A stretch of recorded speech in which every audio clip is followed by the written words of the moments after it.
Joe, let's just start with at the end of the second quarter there when things started to fall apart. What were you noticing? Why did that start to happen?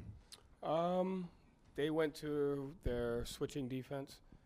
We got a little stagnant on the offensive end, turned the ball over. And then, we talk a lot about end games, ending quarters, ending halves. And, in the beginning of the year, we watched a lot of film on when you give teams light of day at the end of a quarter or an end of the half. In the NBA, it's going to be a close game. And so we got off to a really good start playing the right way. And we just let the foot off the gas, and, it cost us. It seems like this is a constant with this group that they'll play well, and then there's a point, happened against the Cavs. You let your foot off the gas, and it's hard to get it back. I mean, what's the message to the team there about finishing, and why can't you get it back? Yeah, I mean, that was the first time we couldn't get it back. So, I thought throughout the year we've done a good job of maintaining our composure and our poise for a majority of the season. I think in moments like that,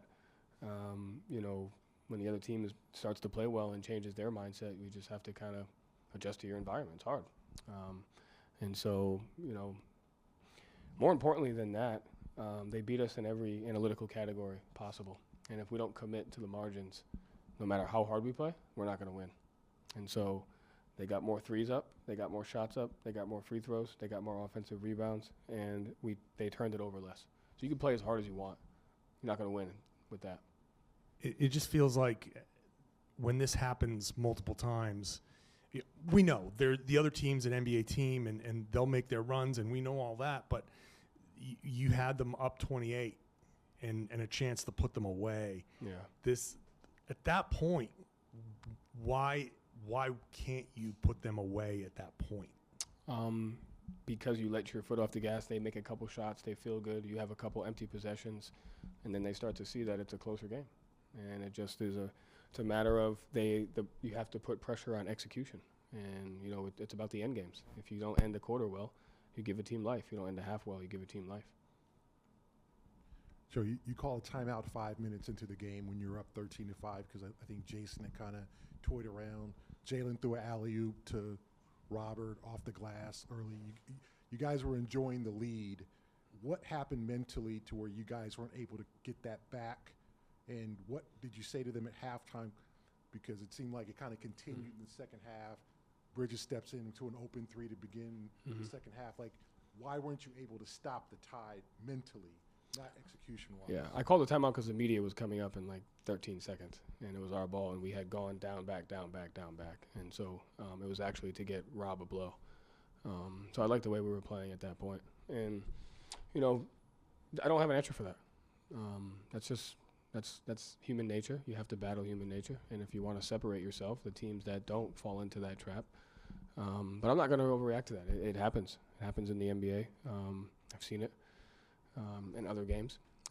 We have to be able to learn from it. So, I'll be more upset if it happens again, if we're in another situation, more upset about the Cleveland situation than I am about tonight in the standpoint of, finishing a game and being up and ending a game. So that's just something that we have to learn from. Is there sorry, Jay? Is there something is there a matter of you guys hitting shots but not liking the way you're playing? Because it seemed like shots are going down, but it seemed like the style was getting a little. It's funny you say that. I actually was more nervous at the beginning of the game because we shot less threes and they were shooting more, and so they were 2 for 11, and we were only, I think it was maybe 3 for 6. So I was actually worried because we were scoring, but it wasn't because we were making shots. It was because we were getting layups.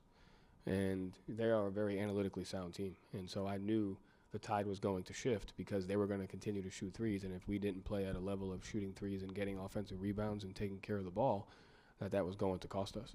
So that's what I was thinking as we were winning was, we're getting a lot of easy twos.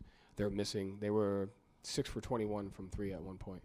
And credit to them, they kept shooting. And then they kept getting offensive rebound, and they got to the free throw line and turned it over less. So in that stretch in the second quarter where we started to turn it over, the shot differential was the same. And then they started to get more shots, and we had empty possession. You played almost the entire roster tonight. How much of the different combinations you're putting out there and trying different guys and different spots was kind of like analytically informed based on like these are combinations we think could work versus just trying to find somebody that could provide a spark to actually execute? A little bit of both. Yeah. I think it was a little bit of an analytical approach, a little bit of trying to find a spark. Can we go on have someone in there that can get us on a 4-0 run, 6-0 run, something like that. So I guess at what point do you kind of like break off from like this is the lineup that we've calculated should be working best to just finding like someone that you think has it that night? Yeah, just kind of when you get to that, it just depends. I don't know. Just kind of depends on how the game is going. Was there a moment tonight where you felt like you put someone in there and maybe you didn't expect that they were going to fill the role they did, but they actually were able to help change things? I thought nothing worked. Let's put it that way. How about that one? Try to be more generous. Yeah, I'm trying to come up with a long answer to help your question. I don't have one. Nothing worked. Fair enough. Yeah.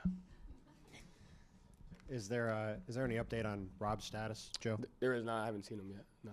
And you mentioned that this, obviously not necessarily exactly this scenario, but this happens a lot more in the NBA now with the amount of threes that are shot. See big leads. Yeah, that's a huge thing. Sorry to cut you off, but you're right. Like a team that plays that fast and a team that shoots that many threes, if you relax even for 6 possessions, that could potentially be 12 points. That could be 15 points. And so I think with the rate and I know you guys all think it's funny, but the 3-point attempt rate is the most important stat in the game of basketball because of the pace of play, because of the shot selection, and because of the ability to go on runs. And so when you get outshot by 14 threes, the potential points there are crucial because it gives you way more shots and it gives you more opportunities. And so to me, I'm not really that surprised or worked up about it because a 24-point lead in the first half in today's NBA with the way offenses are means almost nothing. Well, and I was sorry to cut you off. No, it's fine. What I was going to ask was because of that and the fact that this does happen on a regular basis, is there even more of an emphasis as you're watching things start to go away? Like you called a couple of quick timeouts early to try to reverse that the other way because it isn't like it used to be where a 28-point lead was a 28-point lead. Now things obviously change a lot faster than that. Yeah. What was your question to that? No, it was as you were watching that start to go away. Are you more quick to react than you would be in maybe normally because we've seen that happen so many times? Yeah, and try to take the one that to me kind of got going was Royce O'Neal's corner 3 in the first quarter, right in front of their. I can't remember what in the first or second quarter, but right in front of their bench.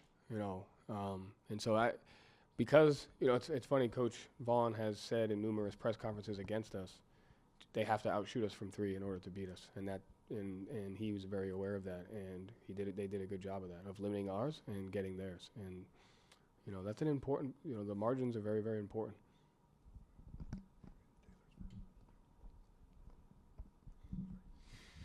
Do you feel like your team consistently respects the opponent and the opponent's ability to go on those runs and shoot the threes and do all the things that you're saying? We definitely have a respect for the opponent because we were up 28, so I think we definitely respected them. I don't think most guys realize the potency of runs in the NBA in the first half because of the pace in the 3-point shot. And so I think our team definitely respects other teams.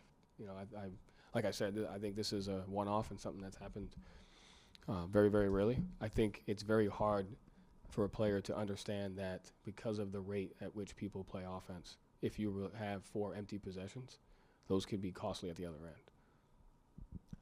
So you're obviously always emphasizing the amount of threes you guys need to take.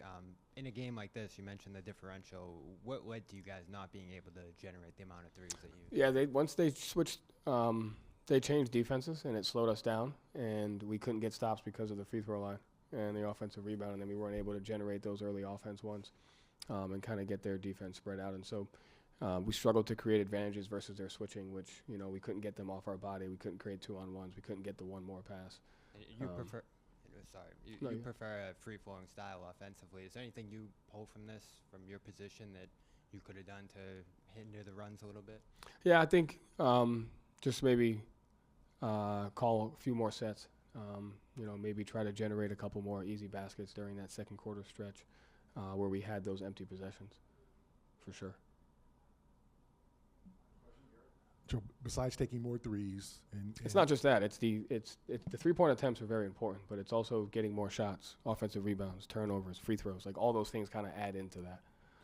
Is there anything else you can learn from this game besides just the schematically? Is there something mental you can take away from this game? Yeah, I think it's the same. There's no coincidence at the end of the Cleveland game in this situation, and so it's just you have to be able to handle. You can't be comfortable. It's hard to say. It's really hard to do, but you try to work through situations like that so that you say, "Oh, is it really preventable?"